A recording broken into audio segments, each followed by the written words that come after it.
Well, Happy New Year, everyone. It's the Aussie Tech Heads back for another brand new year, 2018. Well, actually, the guys were back last week, but I was away.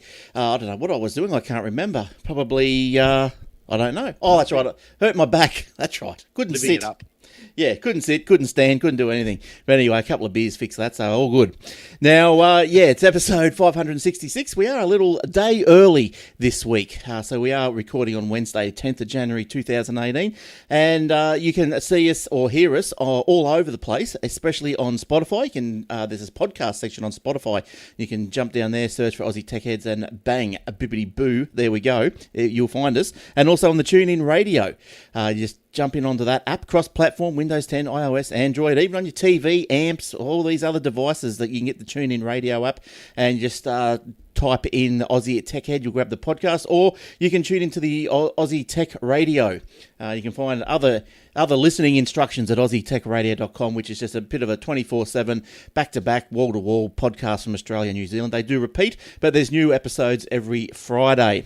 All right, now we've got a good show for you guys this week. We've got Eric and Jordan. Hi guys, how are you going, Jordan? Hey, how are you, mate? Yeah, Good not to be too back. Good. Yes, how was your New Year? Very quiet this year. I had probably the first New Year's Eve off I've had in years. Oh, I that's usually right. work Yes. every New Year's Eve with gigs, and Right. I had one, and it was booked, and it fell through kind of at late notice. Yeah. So I didn't have time to get another one. So what is that? So I spent the night at home watching the fireworks on the TV. Oh, so you don't sound too disappointed with that? No, it was good. Yeah. Good to have the year off. Yeah, good stuff. And how about you, Eric? How are you going? Good, mate. Good. Goodman, how do you do? Good, thank you. Good. And you had a good New Year yourself?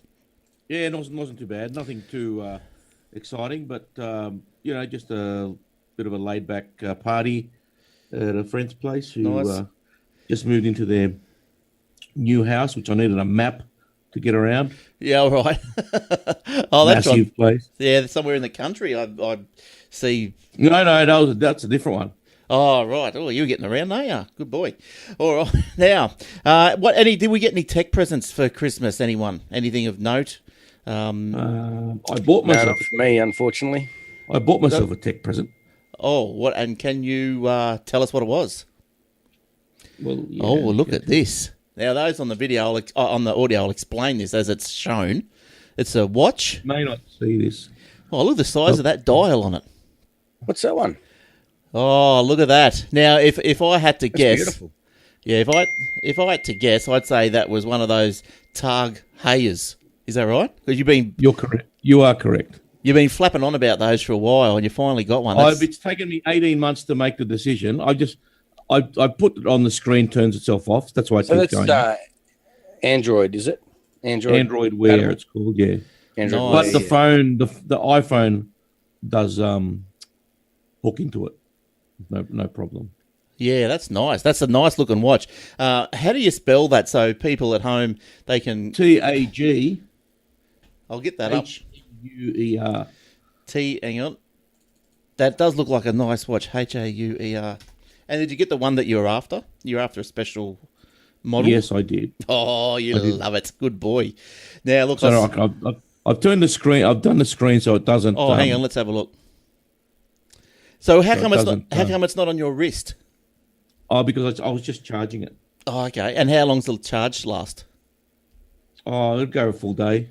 Nice. Let's have a look at this collection here so we can get a better look up close. There we go. Aren't they beautiful? Yeah, they're nice watches. They are nice watches. Look at those things.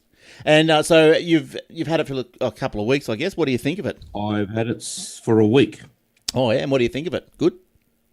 Look, I don't mind it. I think the software update just came through about half an hour ago. I haven't had a look at what anything different on there, but it seems a little bit faster.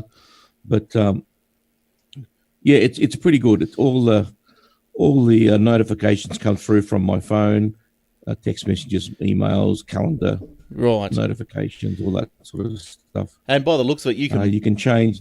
yeah, different watch faces. You can change the watch face. Yeah. Yeah, I'll nice. just show you this. They're You nice. see that? So if I press that down. They got a really big face, haven't they? Oh, hang on, up a bit. Oh, That's it. hang on a minute. They look quite thick. I like the band looks quite thick and up a bit. Up. That's it. Or up. How do you find? You don't find it too thick? No, That's it. no. Oh, yes, Definitely do nice. that.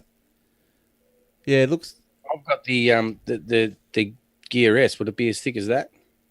Oh, I don't know how thick that one is. How thick is that? It's No, the width, across here, it's 45 millimeters. Right, Across there. that's across the width Yeah, of the across- face. yeah. Yeah, So okay. that might give you an idea of It's very of, good. no, but I mean the actual height, thickness off your. I could measure it for you. You could take a. How thick do you reckon that is? That's quite thick. It must be a good Yeah, centimetre. The Gear S. Yeah, look, Ooh. comparison. to Yeah, that. no, it's a bit thicker than that. Looks thicker than that, doesn't it? Well, this is the normal thickness of my. This is another tag, right? That's Yep. That's a normal thickness, Yeah. and that's that one. Oh, so do you own that one? Is that your old one? Yeah, it's the one this one's a year old. Is that a smart one as well? Or they No, that's a normal mechanical. Okay, yep. And then this It's is almost the same, is it? Yeah, it's- yeah, it is almost the same, but I can change the watch faces on the On the smart one. on Smart the one, smart yeah. one. Yeah. very nice, Eric. Very good. Well Very done. nice. Now I don't know if I don't know. No lie, I did get something for Christmas. I Oh. forgot all about it. What did you get? I tell you, I got a pair of really nice Sennheiser wireless headphones Oh, for lovely. watching TV with, watching my movies with. Oh, I okay. can't even think of the model, the So- RS something. So you're not allowed to watch your movies in the lounge room with your own audio, or like how does that work? How come you got to have The kids are all there, and I like it crashing and banging. But right? I also find I miss a lot. I've gotten so used to having headphones. I reckon I miss a lot. I agree. Yeah. So I'm the same. I need them in because otherwise you miss dialogue and you think, Yeah. I don't know if I'm going deaf or I'm just so used to having that very direct absolutely. audio input. Yeah. So these were really I researched them, and they were really, really good ones, the Sennheiser ones. How do you Because the spell old that? ones I had, I get a bit hissy. You know, everyone goes out and buys these Bluetooth headphones, but you get, I reckon, you get a bit of a latency when you're watching a movie, and everything's out, everything's out of sync with the movie. So I got the RF ones originally, and they were a bit hissy at times. But then I got these ones, and they're perfect. Not a noise anywhere. They're so clear. Nice. Well, yeah. Well, I had an early Christmas present. I bought that. I think they're RS 165s or 185s or something like that. I can't remember the model number off the top of my head, but HDCX. Yeah. Okay. Yeah. oh, you've got them there. They looked similar to the ones you had up earlier. What was that? That thing. They're kind of similar. They're wireless. They're a bit more bulky than that. Right. Yeah, I think RS or something. I can search. I'll do a quick search. RS because I'll do RS something or other. All right. Yeah. So my Chrissy present, as you probably know, I bought one of these RS 165, 175. Just brought them up. No, in I did Google. not Yep, know that's that. them. Glenn. Just brought them up in Google myself. That's them. Yeah, really nice. Very nice. Very Except nice. I got them on eBay for $269, so that's a lot cheaper than what you got there. Yeah. Okay. Good. eBay's the go. Well, that'd be recommended retail from the actual site. But yeah, I got I bought myself. Hey, it's the only way I was going to get it. A Sonos Play 5 speaker. And Oh, nice. You were talking about those. yeah, and like Eric, if you want bloody good sound, you go and put your face in one of these. They are great. They Get your are, face in that. that's right. They are great. Like it's only one unit. You can get more of them. They're Wi-Fi, play Spotify through it and everything. But it's given me a new Is it wireless? Wi-Fi. Yep. The Wi-Fi? It's given me like Because I don't like those Bluetooth speakers because it just sucks the battery and it's just terrible. And the lag. I like the Wi-Fi speakers, like the Sonos, and Bose have got one as well. Yeah, but I think these things are probably a little bit better. Oh, 'cause I love it. I just like sitting out on the balcony there. I just listen to the Spotify. It's great. It's just really crisp, is it? Oh yeah, that's right. If you get a really good recording, that's the fella there. See if I can get a. I don't know if you can. Get That's the big unit. Yeah, the Play 5. I can't get any more. Oh yeah, I can get more pictures. There we go. You get it from Apple? No. Got it from, I don't know. Were they probably charging double? Probably. You don't go there for deals. Oh, which reminds It probably gets softer or quieter over time. You've got to put a new battery in it. Yeah, exactly. But that was really, they're really good. That's really brought new meaning to music. I use that for New Year's Eve. Just a blast. So when you got lots of people around that'd do the job, when you got lots of noise. Yeah. And if you wanted sort of more sound, you just buy another one. You can sync them up so they can be stereo. Oh yeah, for sure. Yeah, you can put them in each room, and you can walk through the house, and it can probably follow you as you walk through. Or you can send one tune to this one tune to the other one.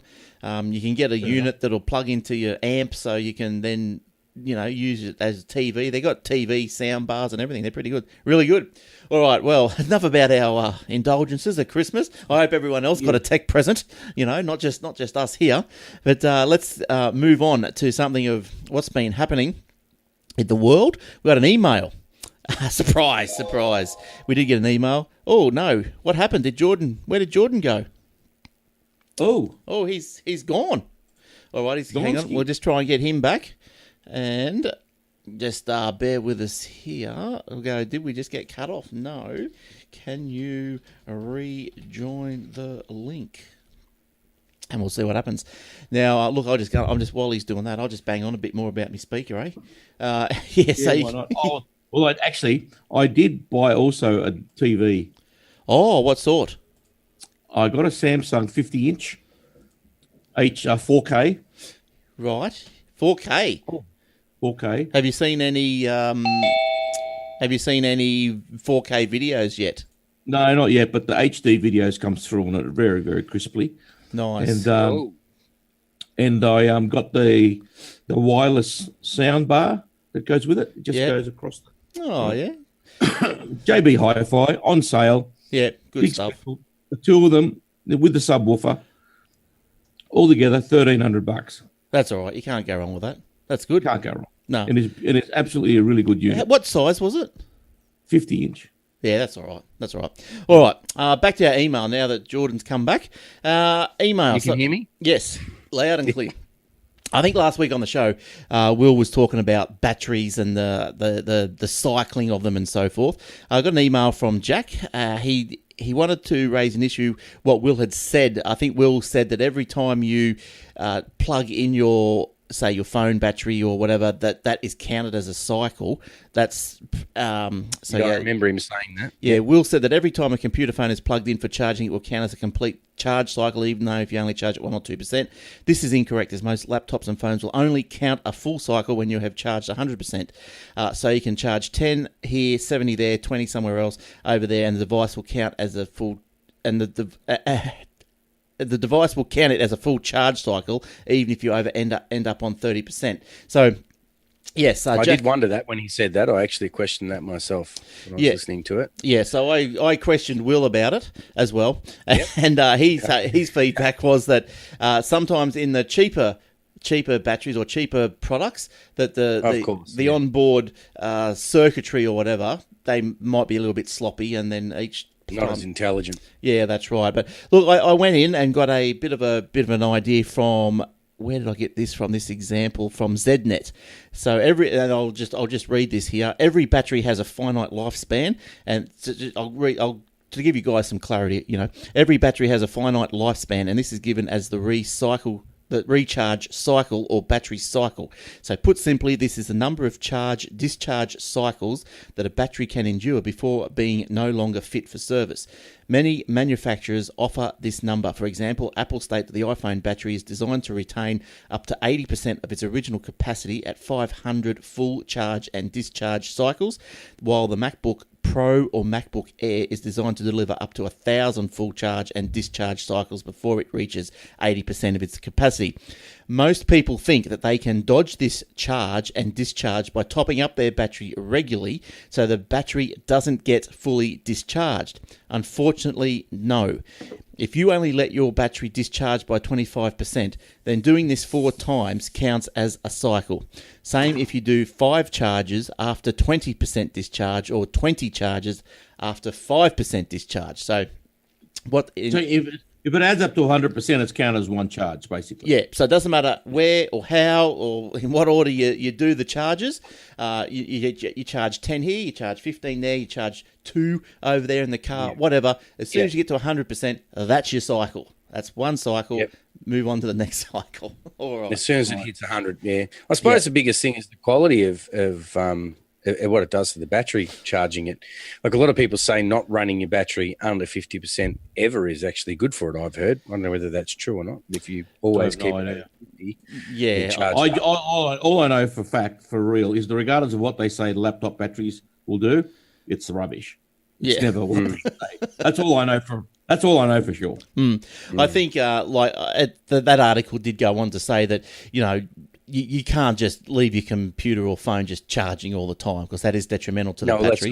That's bad. Yeah, I know that's bad. But it did say that, like, if you're sitting down at a desk working or whatever, you could probably stick your phone in and have it on charge if you're using it or whatever, and that's sort of not... Top it up. Yeah, and while you're using it, say it's not sort of discharging, so it's not or charge or whatever, so it may be slowing the cycle process down. Yeah, you're not losing power while you're using it. Yeah, so at the end of the day, every time you stick the power in and you reach, it adds up to 100%, no matter if it's over a week or a month or whatever, that's one cycle.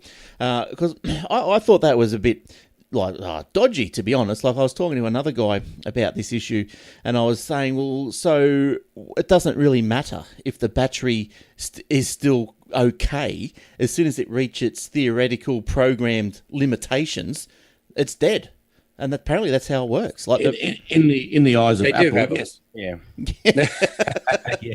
Well, apparently they do. Here's a software fix. Software fix, load your phone down. I have to buy another one.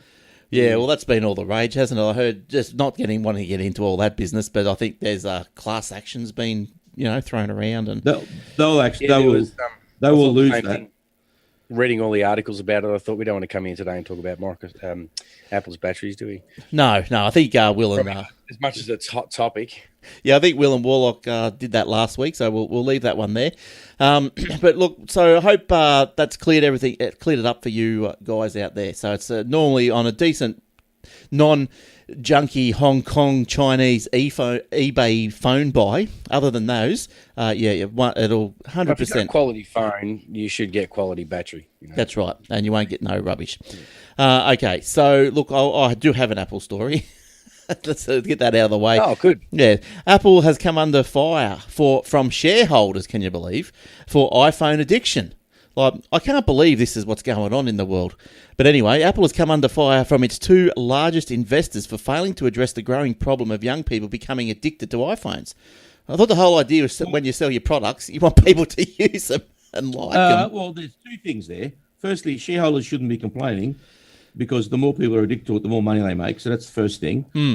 Second thing is, it's not Apple's responsibility to supervise kids. That's the parents' responsibility. Yeah. No, I think also too that, I was only just talking about this with my kids tonight because I saw the same article, and I said to them, they're not addicted to the device. No, they're addicted to on the device. That's exactly right. It's it's Minecraft, or it's exactly. It's Goat Simulator, whatever it is that they play.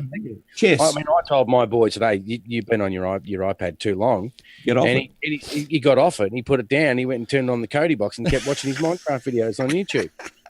Good stuff. And he goes, "Oh, but Dad, that's not an iPad. That's a TV." I'm like, "Yep." That's what you're right. It's about what they're doing rather than the device itself. But can't tell me that even so, it's a parent's responsibility. Kids addicted to it. It's Samsung as well. It's all of them. Yeah, it's not just Apple. All of them, exactly. But you've got, at the end of the day, it's not the manufacturer's responsibility to supervise your kid. No, it's not. There's these. Maybe some better education early in life, maybe. Yeah, agree. Well, these groups are called JANA, Jana, Leading Activist Shareholder. What? What's going on here? And have they got anything else better to do? Yeah, and someone else called Cal STRS. What do they expect Apple to do about it? Well, one of the largest public pension plans in the United States. So they're looking after everyone's pension, investing in Apple, but they want Apple to, make their iPhones awful or something? Tell the App Store developers to, stop developing things that are interesting. because it's making people use our devices. So they delivered a letter to Apple on Saturday asking the company to consider developing software that would allow parents to limit children's phone use. Now, that's your argument, and that'd be my argument. It's not up to Apple to limit the children's phone use. It's up to the parent to limit the phone use. Parents need to be put back in school and retaught how to stop their kids using it. Well, I think parents need to be taught a couple of things. One, like you just said, go back to parent school, and two, stop being friends to your kids and start being parents to your kids. Yes, that's right. Yeah, that's the thing. I remember when I was in the going through the ranks of the bank, at the NAB when I was with them, as a young fella, go blah blah blah up the ladder, and I remember before I got to like the supervisory role, what the accountant, as they were called back then in the branches, like the supervisor, the accountant, he took me aside and he says, when you become an accountant or the supervisory role, you got no friends. These people can't be your friends. That's right. And he's right, because you can't be friends with people that you, to a certain extent, you got to draw the line somewhere on some occasions. You can be civil to them. You don't treat them like shit. But you can't go, hey, let's all get pissed tonight together. Yeah. But in saying that, one of my best friends was my accountant, so it worked out. But that's the thing. That's after you left the bank, probably. Yeah, half the teenagers in the US feel they are addicted to their mobile phones and report feeling pressure to immediately respond to phone messages, according to a 2016 survey. And former in their head. Former Disney snowflake Selena Gomez, 24, said she cancelled a 2016 world tour to go to therapy for depression and low self-esteem. Feelings she links to... It is true. It is true. Look, you're right. Being on your device, because with kids from 13 it's no up different to gaming. They get it 21. They're always. It's all social media. It's this constant need for gratification, and as soon as you take it away, it's an addiction. You do get depressed. You do feel down and lonely because that was your only contact with human beings. Yeah, that's crazy. I was going to read a similar article, pretty much the same article, and then I found another one that was kind of a slight variation. And just for a laugh, I'll give you the headline. It was just, what do smartphones and cigarettes have in common? Oh, please tell me. And that was the whole article, pretty much based on the same thing there that you've read, Glenn. But it's just all about, how people get addicted to it and parenting. Addicted. Yeah, that's right. But I think the dopamine levels in the brain and all these things, and that's how we had the big companies standing up in the 1990s and saying that cigarettes weren't addictive or harmful or something, and then realizing that they were, and they're saying that Apple and people like that aren't going to get up and go, our devices are addictive. Exactly. I think looking at the type, there's got to be some sort of cancerous setback from it or something. Who knows? But they'll never admit it.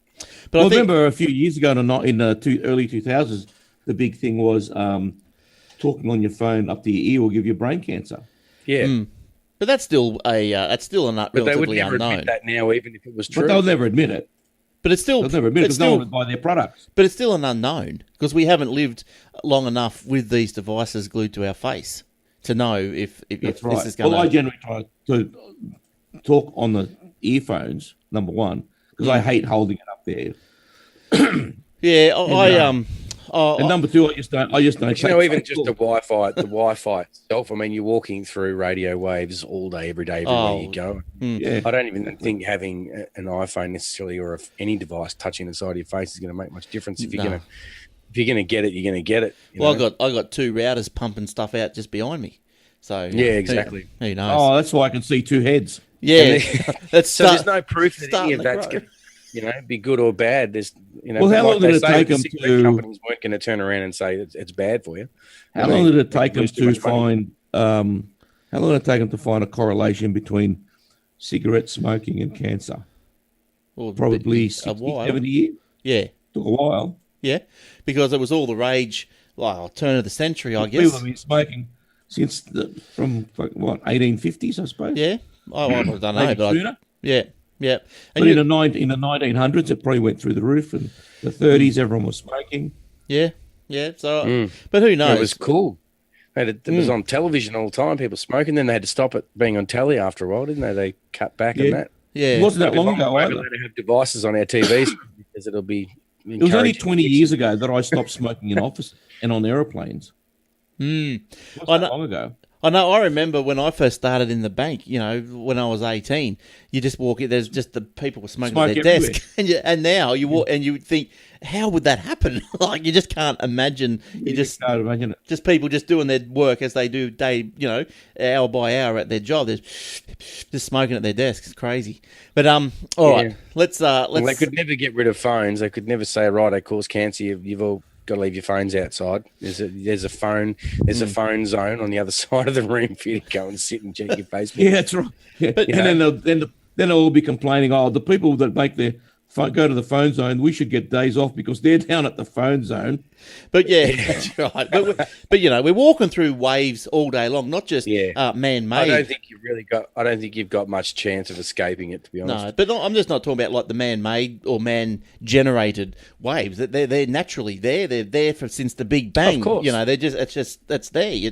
We use them every day. Yeah. Well, you got electricity. Forget Wi-Fi and everything else. They've had electrical wires hanging over our heads for 100 years. Well, that's another problem. But anyway, let's get on to something else. Jordan, do you have anything you wanted to discuss?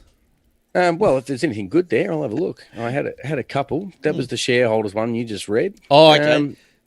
Here was one. Plex. This is a Plex one. I don't know whether you saw the article. Plex is going to. Don't tell me it's not going to open on my computer.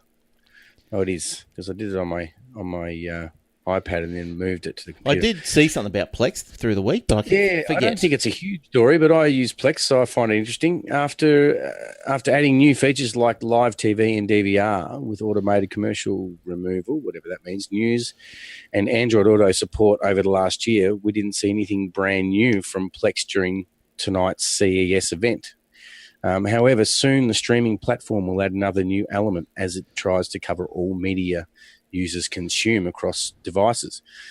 Podcasts is apparently going to be brought in. That's what it's talking about. Well, we spoke to co-founder Scott, and I won't attempt to pronounce his last name, Scott Alawoski or something. Sounds good. Who explained that when it launches, users won't need a server as you'd expect with Plex. It will sync access across devices like desktop and mobile. Oh, nice. Where it makes sense, you can expect to downloads for offline listening as well. Yeah, nice. Yeah, Plex is alternative to others out there. I think you're a Plex man. I'm a Kodi man. I use Kodi, but they just released not long back. I can't tell you exactly when, but it wasn't long back. They released a Plex add-on for Kodi. So now it's kind of all in one. You boot up your Kodi and you can use Plex inside. And I saw Kodi have now said they're going to be able to use it on the Xbox One as well. And I think that really, I think that commercial takeout or whatever you said, delete your commercials. I think that works if you recorded something off free to air. I think it attempts to try and remove the commercials. So is that what that was talking about? Yeah, so I haven't used the full Plex pass. I've only just used the basic features. So I'm not sure how that attempts to do that. So with automated commercial removal, I get that. Yeah, I understand. Yeah, right. All right, now the big story of the week. That's good. Yes. The big story of the week is the Spectre meltdown. And that's two problems, the Spectre problem, the Meltdown problem. Now, if you haven't heard about these are very, very serious. So these are security flaws found in chips from multiple vendors, including Intel, and that revolves around a process called speculation, which allows processors to skip ahead in the execution of code to save time on computing processes, but also potentially enabling malicious code to access a portion of the memory on the chip. Now, I think Will and Warlock did briefly touch on this last week, so I won't go too much into it, but these exploits were made public last week, sending Intel shares down because apparently it's affected the Intel chips from the last, maybe 10 to 15 years. So it's a bit of a massive problem. Intel said that it would update 90% of processors from the last 5 years within the next week, and the remaining processors will be updated by the end of January.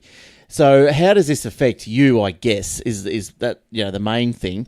Well, just this morning, like with the the web server, the ATH web hosting, our data center said we've got to take you down for half an hour. We've got to do these updates, because of this Spectre and stuff. We've got to update our architecture, so so hackers can't potentially jump in and steal data, I guess, from people's websites and so forth. So that caused a downtime of about 30 minutes this morning, and that's gonna ripple across everywhere. Like Google's going to have to do it, Amazon's going to have to do all this, and all this. It's a pretty big thing.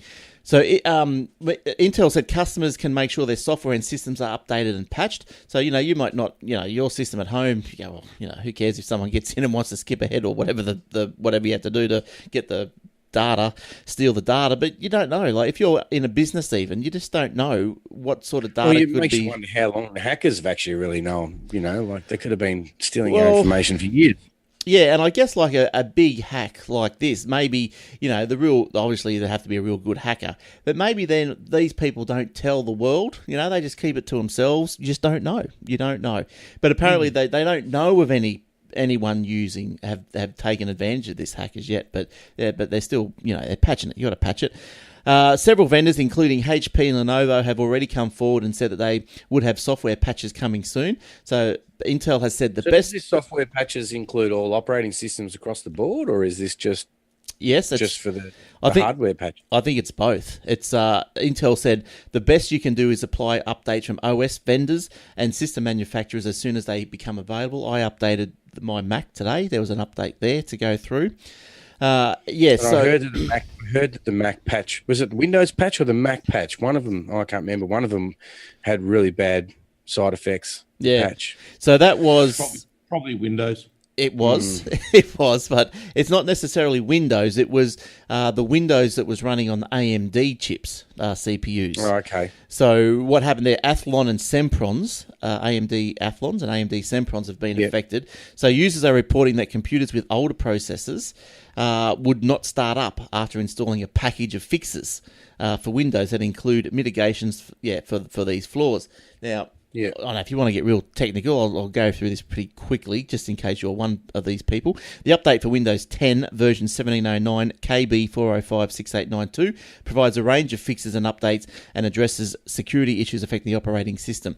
So installing the patch appears to prevent computers with AMD Athlon 64X2 and Sempron processors from booting into Windows. So if you've applied an update to Windows or a patch to your CPU or something like that, and you don't boot, well, this is probably the reason. That must be what's wrong with my mum's computer that she just handed to me and says it won't boot into Windows. It must be what's wrong with it. Maybe. So how are you going to fix that? Maybe she got the update and now it's not. Well, Windows 10 becomes stuck and will not restart and enter the operating system, displaying a code 0x800F0845. So I guess if it's got something to do with this problem, you're going to get that code. Yeah, so what has to happen, apparently, is the only way you can get it back, if you are one of these people that have bricked your machine, is if you've got a restore point for Windows. You're able to, restore it back to previously before you downloaded that KB, that patch. So if you don't have a restore point, it's a reinstall. Yeah, it is a reinstall. Microsoft, which I think is where I'm at with my mum's. Microsoft said, well, talk to me after the show. I'll give you a couple of tips on maybe what you could do. Microsoft said it's also aware of another issue affecting certain antivirus products, causing Windows to crash with the blue screen of death error after the Meltdown Spectre patches installed. It's just a mess. So that's what it sounds like with this one. Yeah, the latest update is Microsoft has suspended the Spectre patch after receiving reports that will render some PCs with AMD processors unbootable. The company said it's working with AMD to devise a fix. Bad luck if you got one of those. Strange that Mum's is Intel.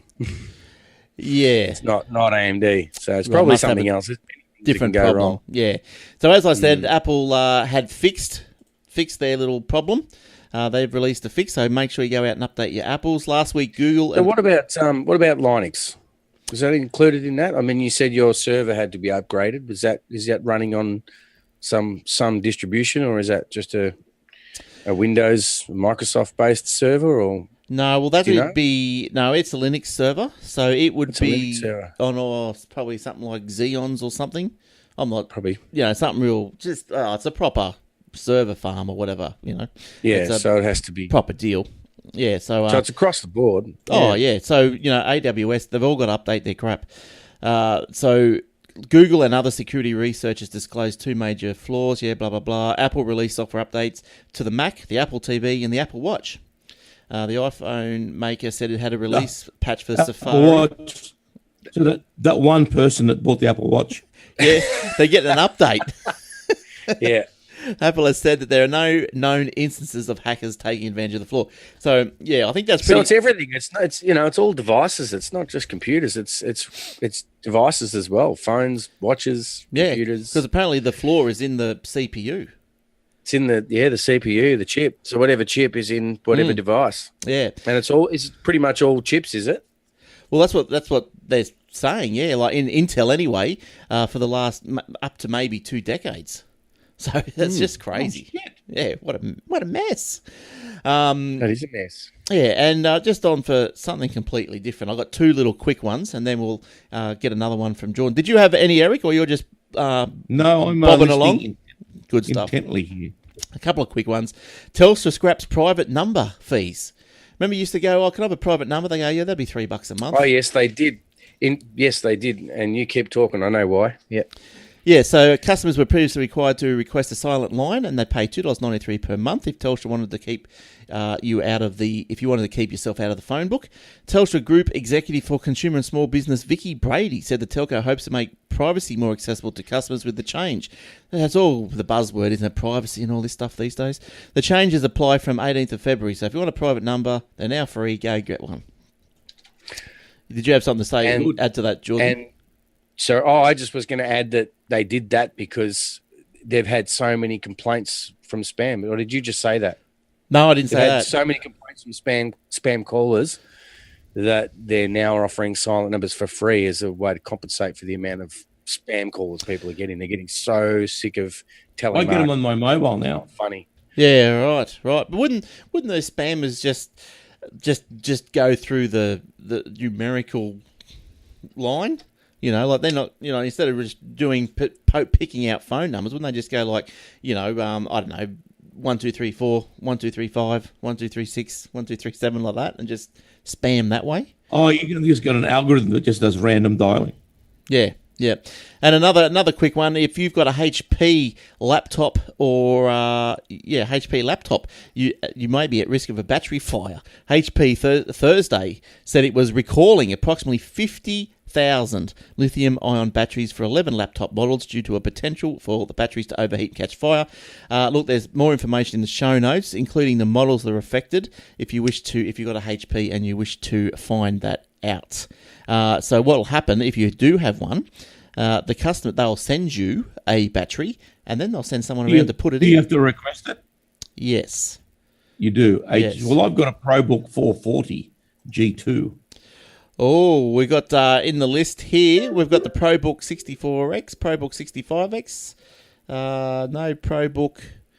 Can't see yours there, but I'm sure if you go to the page, you get customers effectively. Yeah, they'll get a battery shipped to you, and then they'll send a tech out to put it in. Users will also be directed to install a BIOS update. Ooh, that'll keep them on their toes as well.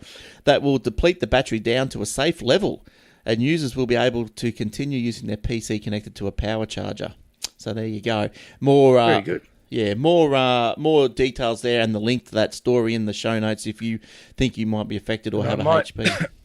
And just to add to your telemarketing thing, there was something I was looking at a long time ago on eBay. I nearly did the same thing for my home phone. Not sure if it works with an NBN phone, but it's called a CPR call blocker. Have you heard of it? No. What does that do? So you plug it in your home phone. Yeah. It comes pre-configured with 1,200 pre-blocked numbers from telemarketers. And then you've got room to add like almost the same again yourself. So every time someone rings you, you just hit the big red button and they can never call you again on your home phone. I wouldn't imagine that would do private numbers though, would it? It wouldn't sort of find out. Well, I wouldn't imagine, no. If it was a private number or an international number, that might label them all the same way. But, But now with my mobile phone, I can block them. I just get on Google and type in the number, and it says, that's a bad one. Just block it. And I do. But the home phone is always a problem. But now that you can block your number for free, the spammers will block their numbers for free, and then they'll all be private. You know how many times my dear old mum, she's 75. Doesn't know much about tech, and the amount of times she's nearly been scammed by people ringing up saying Windows and can we log into your computer and scan crazy. Your computer for viruses and things like that, and then hit her up for $70 a month to keep her safe. Oh Jesus! Yeah. The amount of times things like that have happened on her landline at home. I nearly bought her one of those a couple of times. Well, I remember going to see her. Be so careful. I remember going to see a lady once. She said she was hacked. She had one of these people. She was on the phone to someone. She paid him $300 and so she said. So when I got there, the computer was pretty much in a bad state, and I said, "So tell me the story about what happened." And she said, "Well, we were going along okay, and then they were asking for more money or something, and I realised that this is probably a scam. So I said to him, I think you're a scam. I want my money back." And then the guy obviously got the got the shits, and then he went to her images folder and went select all delete, and she said, "I just all my photos just go." Yeah, oh, what a prick. Yeah, yeah. And I went, and when I got round there, I said, "Well, looks like they're gone." I said, "Well, we can try and do like an undelete." And she said, "Oh, Steve Gibson." Yeah, Steve Gibson. Oh no, he would. I just can't believe that people have it in them to just be so nasty. That's right. Like he could have just hung up and said, "Well, yeah, I've already got me 300. I'll just go away." Yeah. Okay, she's got me, but I'm in India. What's she going to do? So I'm out of here. So heartless. Yeah, and so but he decided to just destroy her pictures. All right. What else have you got there, Jordan? Anything exciting? I hope so. Your stories, you've got the good ones. I always try to steer away from the good ones because I know you'll have them. Oh, I won't have all of them. I did see a little article, and it's another quick one. I was just curious. I was going to ask you this before I read the article. Have you ever heard of Westinghouse making TVs? No. No. I've heard of washing machines. Yeah, well, that's what I thought. So I thought that was kind of interesting. They used to make fridges. So Westinghouse's 43-inch 4K TV set costs $350. Oh, geez. Okay. Perhaps one of the best developments for tech consumers over the last few years has been the arrival of very cheap, surprisingly feature-rich 4K TVs from companies like Vizio. That trend continues this year at CES in 2018, as Westinghouse has just unveiled a series of 4K models with Android TV starting at $350. Don't expect miracles in terms of picture quality, but it's definitely a cheap way to get Netflix streaming, smart home control, Google Cast, and other features. Westinghouse doesn't appear to offer HDR, which is unfortunate considering the TCL and other companies build relatively cheap HDR 4K TVs. Nevertheless, they do come with 120 megahertz, is it? Maximum refresh rate? Right. And built-in Wi-Fi. Android Me. Hey? Well, no, I was just going to say, like, I just thrown some pictures up there of one over at the CES, and like they look the goods, don't they? They look nice, but they look all right. I just hark back to when I thought that cheap things were good, and it was only this last year. You get what you pay for, mate. Yeah, well, you get what you pay for. Yeah. Well, I went and bought an Audi 60-inch TV. It was $800. I wouldn't buy a Tim Tam from Aldi. so it wouldn't be Tim Tam anyway. It'd be another brand. Be Flim Flam. So I think I've told this story, but that $800 TV, these Westinghouses are cheaper. That's US, I guess, $350 US. What that's going to come out to be about maybe $500. But anyway, this Audi was $800, and I got it home, 60-inch, beautiful looking thing, looked really nice. Turned it on. And when they say the picture's not as good, they're not kidding. That picture was rubbish. It was washed out like it had an olden day watercolor filter. What are those TVs called that had the the huge back on it? What are they called? The CRTs. Yeah, CRTs. Probably CRT. Yeah, probably look like that. No, it was the thin one. It looked like this one here. It was No, but the picture quality, I mean. No, it was worse. It was worse.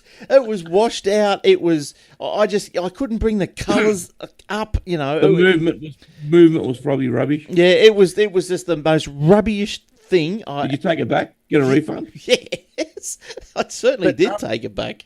But back to the TV, I did read another article, and you can correct me if I'm wrong, but Samsung said something about their Android TV. They've got their TV coming out with Android TV in it as well. Android TV, is that getting around now or what? It's been around for a while, hasn't it? Android TV. Yeah. Well, not sure if it's actually. Are we not getting TVs with it pre-built in? Are they all excited? Yeah. Well, I think Samsung are doing it. I think most of the TVs that have that are smart, I pretty much think there's a lot that are Android. I don't think there's. Oh, okay. Because I can't see why manufacturers would just. I think my TVs are all too old. I don't think they're smart at all. So I've had to add Kodi boxes and things like that. So that's a better choice anyway, I reckon, because with the TVs, you probably get stuck on a certain version of Android anyway. It's not going to be updatable. You can't update it. That's right. So. Yeah, so but yeah, I can't believe this Westinghouse TV. That is going to be rubbish, I reckon. And it could be. They also said that there's a 55 and a 60-inch. Yeah, and look, I am giving that opinion without seeing it. Yeah, I'm giving that opinion without even seeing it. I could be totally wrong, but when I took my Audi one back, I just thought, not that I just thought that TV was not for me. And not that I just thought that TV was rubbish. I just thought, what a waste of the Earth's resources pumping stuff like that out. Because I don't know what's going to happen to that TV now, but the whole range, however many were made, they are junk. And what happens to all that resource? They're just this Westinghouse one also gets Google Assistant in it as well, and Google Cast and Google Play games along with. Well, let's hope. Yeah, let's hope it's better. Well, I just sent you a link of the Samsung I just bought. It's on the chat of the Zoom chat. Have a look at that. That's the smart TV straight into 3 or 4 HDMI cables, slots, Ethernet cables straight into the. Put it in the Messenger and I'll flash it up. I did. It's no, in the Facebook. If I look at the chat on Messenger, I lose you guys. No, my Facebook Messenger didn't even work tonight. I had that problem a couple of weeks ago, didn't I? Nothing works. I ended up having to bring Facebook up itself and do it. You rang him up? No, I had to bring the actual Facebook up page, like just in the browser Facebook, rather than using. Oh, right. I know. I rebooted just before the show, and something happened that no network access. I was going, what? So I stuffed around for 3 or 4 minutes. This is crazy. Rebooted again. Everything's fine. All right, let's have a look at Eric's telly. Yeah, so that's 50-inch. That's not a bad price, including the sound bar. Oh, but I got it for $300 less than that. Oh, right. Doesn't have a price on that one. $8.98. Yeah, does it have a price on here? How did you get that price? Did you say you knew? JB Hi-Fi. They're back up to $12.98 now, but I got it for $8.98. Look, I like the Samsung TVs. I think the pictures are really nice. I was going to get a Sony. I've always had Sony TVs. Yeah, I was 2 seconds away from buying a Sony, and the guy said, "Mate, for the same price, because they were both $8.98 on special, I'd get the Samsung because this is 100 hertz, and the Sony was only 50." Oh yeah. So I thought, "Oh yes, please." Yeah, you got to go the higher. Yep. Yeah, so that looks like a good telly. All right. Yeah. So now this is my next story. A bit of a strange one. The researchers, where are they? A research team led by scientists at Australia's RMIT University have developed a pill that spies on your gut gases. So they're calling it the fart tracking pill. The what? The fart tracking pill? Yes. It measures hydrogen, carbon dioxide, and oxygen gases in the gut. Oh, I tell you what, that pill's going to be working overtime on some people. In real time. The data can be sent to a smartphone, which suggests the potential for a whole new generation of apps. So that's right. So you swallow this little pill. Do I have a picture of it? No. I don't know what happened to my picture of the pill, but it's just like a little pill, and you just swallow it, and it just, finds its way out at the end of the day. or after 2 days. Now, just as body temperature is an indicator of general health, the concentration of gases produced by the microbiome, something like that, I'm not a scientist, is an indicator of gut health. So more valuable still is an understanding of the gas concentration profile along the entire length of the gut. The pill consists of a gas preamble membrane, gas and temperature sensors, a microcontroller, batteries, antenna, and a wireless transmitter. It can stay in the body for days. The human trials involved 7 people on low and high fiber diets. The capsule was able to accurately detect the onset of food fermentation. The team used ultrasound to compare the location of the capsule in the body with the changes in gases. So the research team is now looking into commercialising the technology. Now this is a quote from them. Our ingestible sensors offer potential diagnostic tool for many disorders of the gut, from food nutrient malabsorption to colon cancer. It is good news that a less invasive procedure will now be an option for many of the people in the future. So there you go. It's things are all forging ahead. So the fart tracking pill. It's crazy, pill, isn't it? I did read something about that one, but I lost the article, and I'm glad you kind of found it. I'm sure I was interested, and then I lost it. Coming to a chemist near you. Now that sounds good. Oh, there's the picture. Now that article actually links. So when someone says to you, "Oh, blow it out of your ass," you actually literally can. And they can measure how fast it blows. So right. And you got the velocity tracker on there as well. That's right. You can do it all. Kaboom! Kaboomba. That's right. And then if you're so interested, there is a link from that story. So you get all these stories and their links. Well, most of these stories and the links. fartmyass.com. Yeah, you get all these stories and links in the show notes at aussietechheads.com.au/podcast webpage. But there is a link that goes from that story into another story from the same source, which was, I think the heading was something like, it is good for you to smell a fart every day. So smell. Mate, that's what my kids think. No problem here. No, but someone else's, Eric. It's got to be someone else's. No. I'm going to go around like a dog sniffing another dog's ass. Imagine that.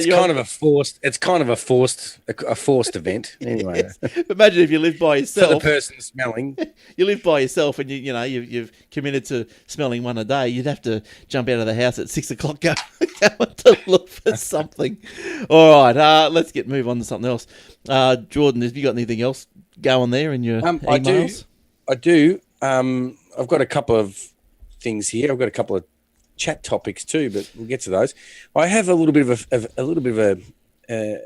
a liking for Microsoft, as you might already know. They're all right, but I'm getting a little bit worried about Cortana.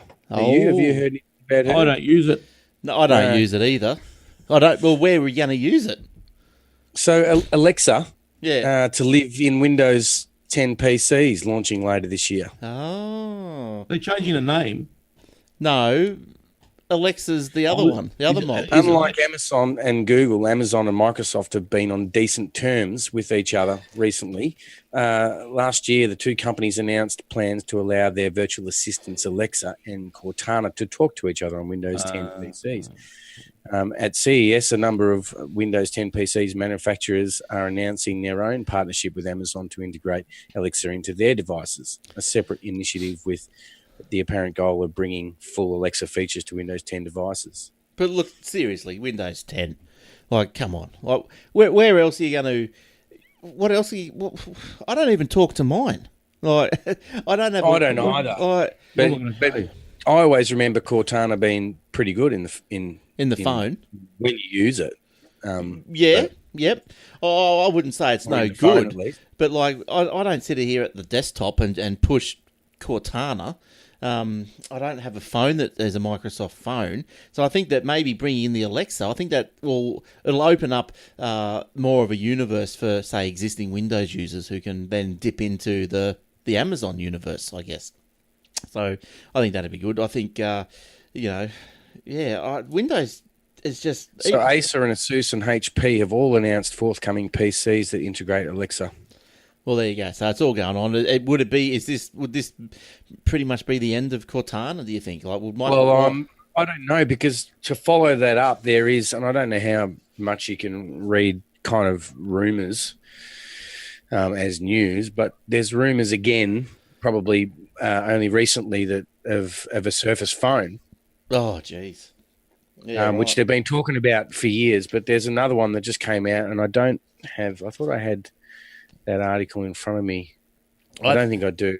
Yeah, but they were saying that they just interviewed some guy from Microsoft or something or some other company that's associated with something to do with Cortana or something, and they were saying he passed a comment saying something about how Cortana, as much as it's been used as a third-party assistant on other devices, will work so much better in the Surface phone, and then later on that was fixed, or someone had to re-say what he said in correct terms to say, but we don't know if that's actually it's going to be a phone. But it was kind of that they kind of pointed out that he slipped up. So there's rumors around again about the Surface phone coming out with a foldable double screen and big hardware and all that early this year or sometime. Yeah, but what's it going to run on? Is it going to be the same Windows as your desktop, so you can just plug it in and just go bang bang from device to device? Or I think ultimately that's where they're saying they want to use Andromeda. So I'm assuming that isn't that the Windows variation or something. But they look, I wanted to. Like a couple of years back, I wanted to give Microsoft a real big, big place in what I do, right? So I wanted to, because I was using Google, Gmail, and all this sort of stuff, and I thought I want to use Outlook.com. I want to become more Microsoft. That's right. I wanted to. I've always been the same. I've even gotten all the phone apps on my Android. Yep. So and I've got another Barney to pick on that in the same topic. Yeah, so I went to the Outlook, set up the account, Outlook.com, managed, as I thought, to import all my Gmail into Outlook, but that didn't actually work. So, because I had quite a few emails, I thought, okay, benefit of the doubt, let that slide. And then I thought, because I wanted to use Outlook on the desktop, so as you do, you think, this has got a calendar, it's all in the one spot, it's nice, it's easy to do, blah, blah, blah. So I want to do that. I'll hook it up to Outlook.com. What can be easier? What can be simpler? It didn't work, did it?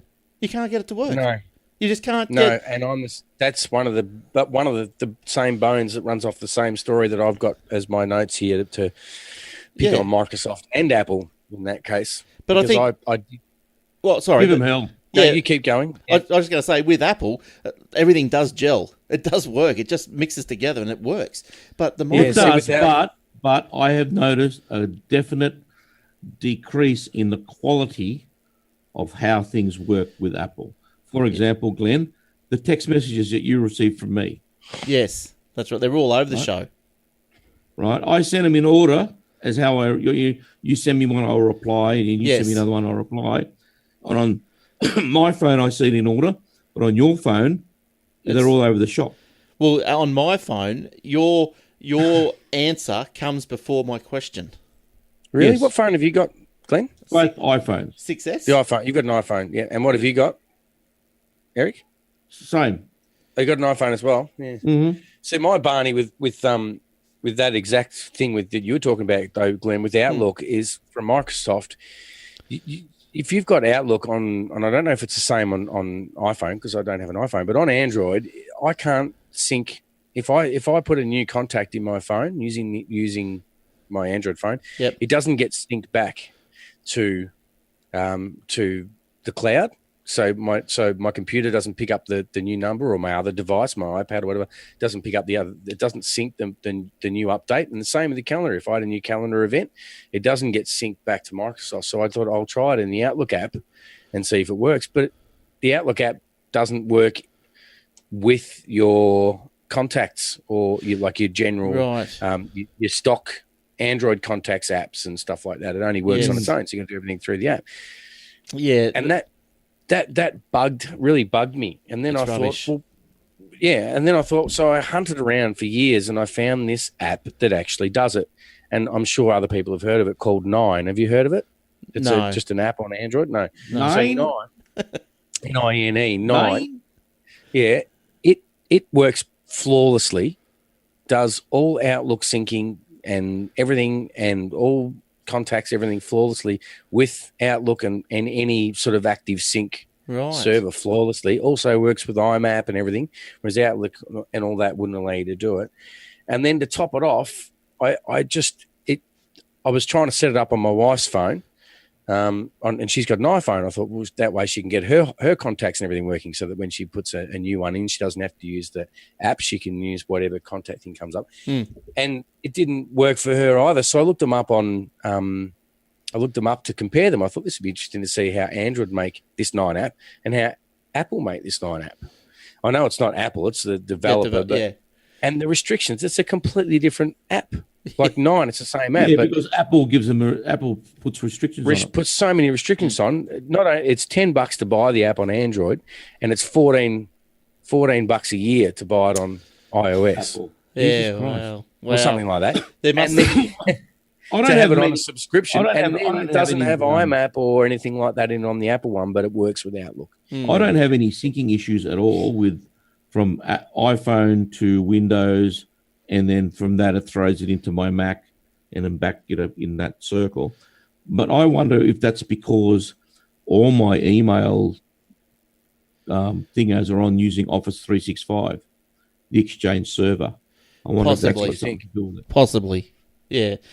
Look, I just think that the active sync thing, you got to have the right app. If you don't use Outlook, most of them don't work. So at the end of the day, like just for me, like I just use Google. Crap. I just use Gmail, then the Google Calendar, then everything just all. Your Aussie Tech Heads, Bale. Where is that hosted? Well, basically, it just forwards to my Gmail. Right, and when you reply, your reply email is still Aussie Tech Heads, but it's all being sent and received via Gmail. No, the sent actually gets sent by my server. So I have set up a mail account on my server that I use as the sender. So it just doesn't. Well, Gmail actually allows you to bring your own domain. Yeah, that's what I was going to say. But don't you have to pay for that? No, I think it's up to 10. Up to 10 accounts free or something. 10 used to be free, and then you got to pay for it. I think it used to be. The business one is $50 a year. Yeah, it's about $5 a month per seat. But I think it's free. I think it's free for up to 10 accounts and 6 gig or something like that. No, I think that stopped a few years ago. Free business? Yeah. I'm pretty sure it did. How long since you've seen that it was free? A while? I never used it. I just had a mate that was using it. Oh, okay. Because when you put your domains through Google, it does sync everything flawlessly. Yeah, Google's pretty good. Google's good. I did have an issue through the week actually with Google. I couldn't click into any emails. But go back to Yahoo, mate. Go back to Yahoo. Direct together in that department, and but I think what happened with the Gmail was I was talking to someone, and they said, "Oh, maybe the Google service got out of sync or something." And but I come back 2 hours later, everything worked again, so it was good. Yeah, generally they problems don't last that long. No, which Gmail's pretty good. But how many apps have you downloaded? Just getting back to the Windows business, how many apps have you downloaded from Windows App Store? Do you spend heaps? When I was on it, so many people, because I had Windows Phone for probably a year, because I don't necessarily love the Windows mobile phone OS, but I have a bit of a thing for Microsoft, so I was a little bit more acceptive of their flaws at times. But what about everyone always said, "Oh, you haven't got an app for this, or you haven't got an app for that." But most of the time, you could find one. But what about the apps from like the Windows for your desktop, not the phone, but just apps from the App Store for your desktop, like say a PDF reader or something like that? Not really. No, because you just use your normal desktop programs. I think their intention was to bring all programs to the App Store. Even full Office and everything, full Adobe, the whole lot, but they never really happened. I don't know why. I think everybody goes out and gets the program they want from another source. They're not going to get it off the App Store. But I would I've got no problems. I think it's a good idea. Like the Mac, you can go to the Mac App Store and then you go to the Linux App Store. Same. Yeah. There they are. And you purchase them. It keeps a record of your purchase. So if you ever lose it, if you log into your account, it's there. It's blah blah blah. It helps. Definitely helps with piracy, but people buying the applications, but they're not. They haven't brought every application. I mean, you can go to the App Store and get TeamViewer, for example. Yeah. But most people would just probably go to the TeamViewer website and get it. True. Because that's just second nature to go there and get it. Yes, but true. Yes, but I think as things are going to touch, and I know we're getting back to the tablets and the mobile devices, but the touch devices, I think the App Store desktop touchscreens as well. Yeah, yeah, that's where you're going to want to use it. But there's there's nothing in that Windows App Store that's worth a damn. To be honest, I think there's some good stuff in there. I was looking at a CNET top 5 the other day, and it was CNET top 5 reasons why the Windows OS was so good. And one of the things they said was the apps. And it wasn't that they weren't saying it was the amount of apps. They were just saying the way the apps were designed because of the way the Windows operating system worked with the live tiles and all the little things that it could do. They actually thought it was a sort of a great design. It was one of the things that was in his top 5. Well, that's look, the tiles. Because when you look at Spotify as an app on the Windows phone, and then you look at Spotify as an app on Android or iOS, and the interfaces are gorgeous on the Windows one. Yeah. Like not as popular. Yeah, so I've just jumped into this Windows store here, and I don't know, top 3 apps, top 1 Spotify, like.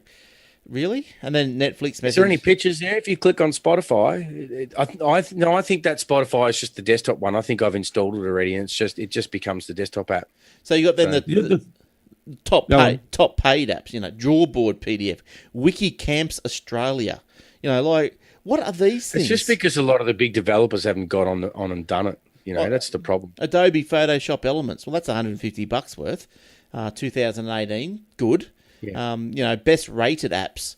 So ACG Player, Double Exposure Video, Sticky Notes, just rubbish. A lot of it is rubbish. There's a lot of rubbish on Android and iOS. On the App Store's got heaps of crap. Well, let's see. The Apple App Store. You mean? They've all got crap. It's got rubbish. Well, one thing I do like about the Windows... Android's probably got the most. The one thing I do like about the Windows App Store is that if you've got an Xbox account and you've got a machine, you can download the Xbox app, and play that same game on your PC. Yep. Yeah.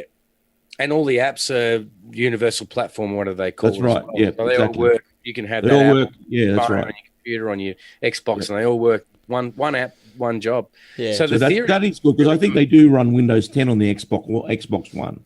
They do now. Yeah. Yeah. Mm. But I think the theory behind Microsoft's theory of having this one app and one operating system is grouse, and that's why I reckon if the Surface Phone ever came to fruition with, I think that's a much better idea. Continuum, I reckon it'll be awesome. I think that's a much better idea than what Mac are doing. And I've got Macs. I love my Macs, but Tim Cook should leave. He's an idiot. Having said that, I think Microsoft are down the right track by making everything universal platform. Yeah. Why do you need iOS and then Mac OS, and then you got something else for the server, and you got something else? You got to have all the developers build multiple apps for each platform. That's right. Yeah. So with Xbox, any game I've downloaded on Xbox, I can access here on my PC and play the same game, and it's great. And continue from where I left off. Yeah. And I love the idea of continuum. I mean, imagine being able to put your phone in your pocket. It's big enough, fast enough, and everything to be a computer. It's got all your Photoshop, your applications, everything you'd use at home, and you go to work and you plug it into a computer screen and mouse and keyboard, and it's a full screen PC with all your stuff on it.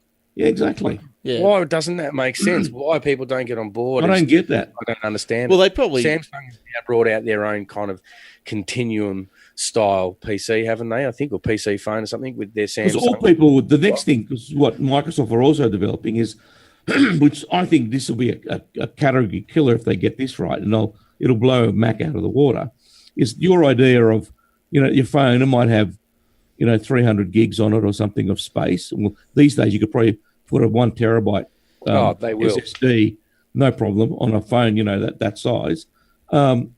plug it into your screen, like you said, at the office or whatever, or when you get home. But what about when you're traveling? They're developing that Surface fold up. It's all, rollable screens and all that sort of stuff. Yeah, well, it's a fold-up phone is what they're rumouring. It's the same size as like your current 6-inch phone or whatever, but you just fold it and you've got double. Yeah. So, if you're going on a holiday, I want a screen that's as big as what I'm talking now. I fold it up, I bang it on a stand, plug my phone in it, Bob's your uncle. You don't need the iPads. Balls, nothing. Don't need iPads or iPad Nothing. Minis in between. And it should be a touch screen. You've got one device to get from the smallest to the biggest. That's it. Yeah, well, if Microsoft can do that, Apple will be shitting in their boots. Well, there's a TV. Oh, if they come out with it. So they're saying, there's a lot of rumours saying, it'll be a mobile device, Microsoft's mobile device. Well, if they do that, I'll replace these 3 screens with 3 fabric screens. No problem. Yeah. I just put up a video, LG rolled up TV. So there you go. There you go. Yeah, aren't Samsung making their money? Yeah, Samsung's doing something similar as well. Apple's put Samsung screens in their phones now too. Well, see, the thing is with Apple, since Steve Jobs died, there's no vision. But you would think that a company that's worth so much money as Apple, that they are researching the hell out of stuff like this. But they've got companies like this, Samsung and LG. That LG curved screen TV is unbelievable, by the way.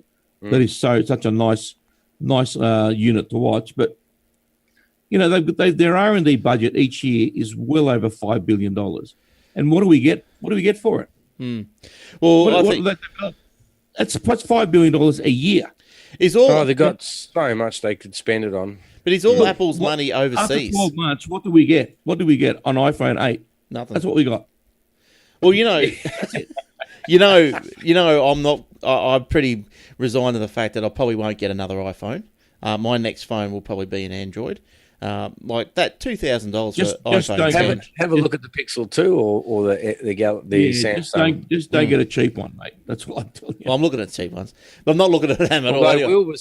Will was saying on the show last week that there's some pretty good cheap ones out there if you have a look around. Yeah, there's that one though. They do almost a lot of the same things as the higher quality ones do for a quarter of the price. Yeah, so you just got to do your research, haven't you? But look, do your research. My last one for this week, just quickly, is a Netflix scam. So don't fall for it. Netflix has been hit again by a sophisticated scam that attempts to fool subscribers into handing over their credit card details. The bogus email has been doing the rounds in Australia and has attracted the attention of the police.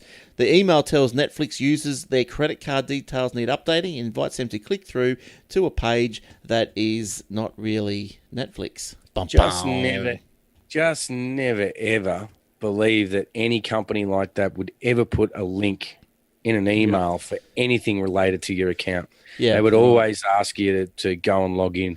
And I think it would never be a click link. They'd ask you to log in and physically, go to the website and log in. If it was a click link, I agree. I don't think there would be a click link. But if there was, normally, like PayPal and that, they'll go, the salutation will be like hi and your name, not just hi, as in this one here. And how the when you hang your mouse over something, it's usually got the little what do they call it? The little pop up tip that comes up on your mouse. I can't remember the word for it.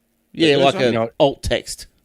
But you know what I'm talking about. It just pops up. It's like the bubble that pops up. If you hang your mouse over a link, I don't know if it does it in Mac, but in Windows, any link in your email, it'll show you the URL of the link. Yes. And if it's not a link that looks legit, if it's not a link that says Netflix.com and it's got joeblow.cc. whatever, you know damn well it's not right. Well, I always look at the email it comes from as well. It's always Yahoo. Well, I get these. Yahoo or something. Netflix is not going to send you an email from Yahoo for starters. Well, I get these things saying to me, here's your latest invoice or something, right?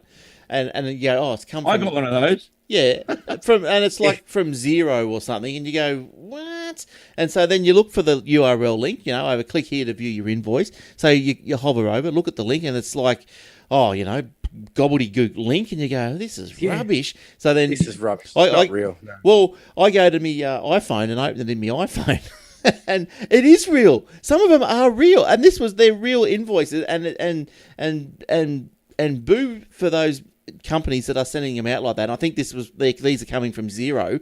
They're sending them out so spam-like that it's wondering. Yeah, Zero are probably using some sort of mail. What do you call it? Mail redirector. Well, I don't know, but if I could find one, I'd look. show There you. is third-party companies now that take care of your invoicing and stuff for some. Like if you've got a business, you can get a third party to do your invoicing and send out all your stuff for you. And often they can send them from weird addresses. But it's got to be careful. You know, you really do have to be careful. Yeah, that's right. It's the people like my mum that get caught. Yes. It's the saddest thing to get caught by these idiots that trick them. All right, let's. Any more, Jordan? We'll finish up. Have you got anything else?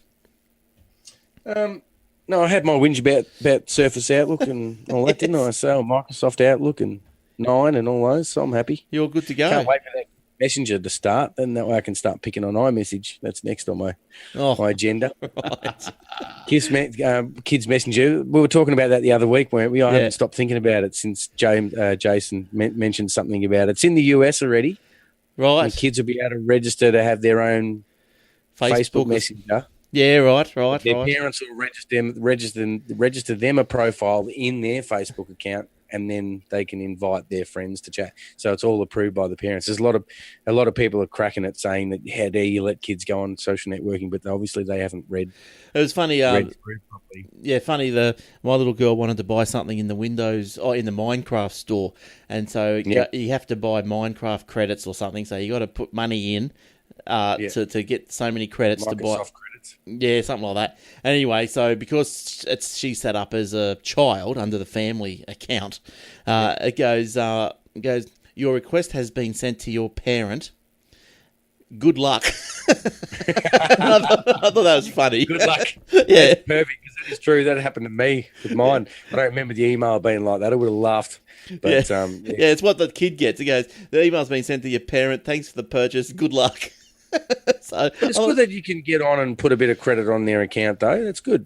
Yes, I like that's how right. Microsoft have set up their family stuff. They've done a good job with some of that stuff. Mm. Microsoft, they've got their good stuff, and they've got the good points. Frustrating stuff.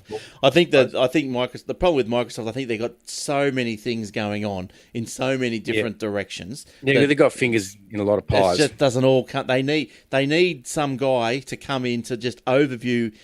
Sit back and look at the whole project, and that's probably what Satya Nadella should be doing. But that's pretty much kind of what he does, doing, mate. I think that's what he does. I think that's why he's almost put Microsoft back on the map. That guy almost. Well, he has. Because with Steve Ballmer or whatever his name that was on it, he ruined it. The share price doubled the day he left.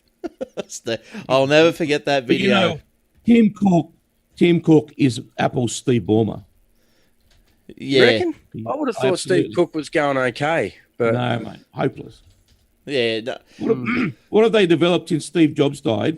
And they've spent $5 billion a year in 5 years. That's $25 billion. What do we have? What have we got? An Apple Watch, which is rubbish. It looks like a Casio from 1986. And upgrades of current products. There's no actual. What year did Steve Jobs die? 5 years ago. 5 years ago. So how much has technology evolved in 5 years to be different to what Steve Jobs may have thought? Well, look at Samsung and LG and what Microsoft are developing. Quite a long way. So it makes you wonder what Steve Jobs' opinion of technology 5 years later. He'd be very upset. I mean, Timmy sitting on his ass. He said he would never have a stylus, but they've been quite popular. Now, I haven't seen this video for quite a little while. I doubt that you've seen it, Jordan, but I'll play this as the last one and we'll get out of here. And I know, you guys on the audio, you can't appreciate it, unfortunately. But look, I will put a link in the show notes so you can, at a future date, appreciate it. It's the good old Steve Ballmer being interrupted by a flying penis helicopter. I think I have seen this, believe it or not. And there it is. It is one of the funniest. I've never seen that. It is one of the funniest things that I've ever seen. I tried to hit it out of the sky, and I think I don't know where Steve is. I haven't had a shot of Steve there for a while. And the whole crowd's probably clapping and laughing. Yeah, either that or they're all sad. They're all upset. So we'll leave this week on that note. I think. Yeah, we'll fly out while that penis has been knocked out of the sky. We'll fly out. It looks like an old video. That's a very old video. Yeah, it probably is an old video, but I'll put a link in the show notes. It was very, very funny. All right. No, we had what do they call the drones? That's the word I'm looking for. We didn't have drones back then. Especially penis. Well, this is the prototype. This was the first drone. They should put a camera in that and fly it around the park and get instead of really get people's attention. Just call it the eye. The eye of the eye, the camera in it, the eye of right. Watching over you out in public. That wouldn't go down well. Just call it the cock eye. Whatever. Gotta be careful we don't get in trouble by YouTube again. Oh, well, probably. Who knows? I'm always getting takedowns. But what do I do? What was the last takedown? I can't remember. It's all something Jason and Will said, and then you got in trouble. I think. Oh, that's right. I don't know what happened there because I went back and reviewed it. There was nothing. I think they said there was some profanity or something.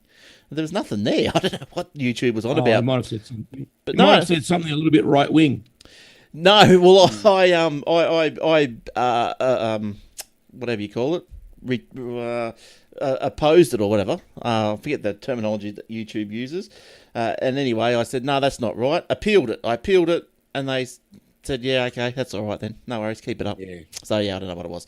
All right, good stuff. So, don't forget any web hosting you might want, athwebhosting.com.au. Don't forget to see us on the facebook.com/Aussie Techheads, youtube.com/Aussie Techheads. Michael from the Aussie Mac Zone has put out some unboxing videos you might like to see. I might actually even share those to the Facebook page. They are on YouTube, but I'll share them to the Facebook page so everyone can have a quick look, nice and easy. And try not to use your phone before you get out of bed. That's my tip for the week. All right. See, there goes my morning. Well, that's right. That's what I'm trying to. Your message is going to have to wait till lunchtime. Yeah, well, see, everyone's just. I look at the Facebook. Your eyes pop open and boom, bang. See what's that going on. Way to wake up when you can't wake up. The alarm's not enough. You got to do something. Well, yeah, that's right. Well, yeah, you would just lay there, but you got to get out of bed. That's what I'm doing from now. That's my New Year's resolution. No Facebook while in bed. All right, thanks, Eric. Good to see you, and welcome.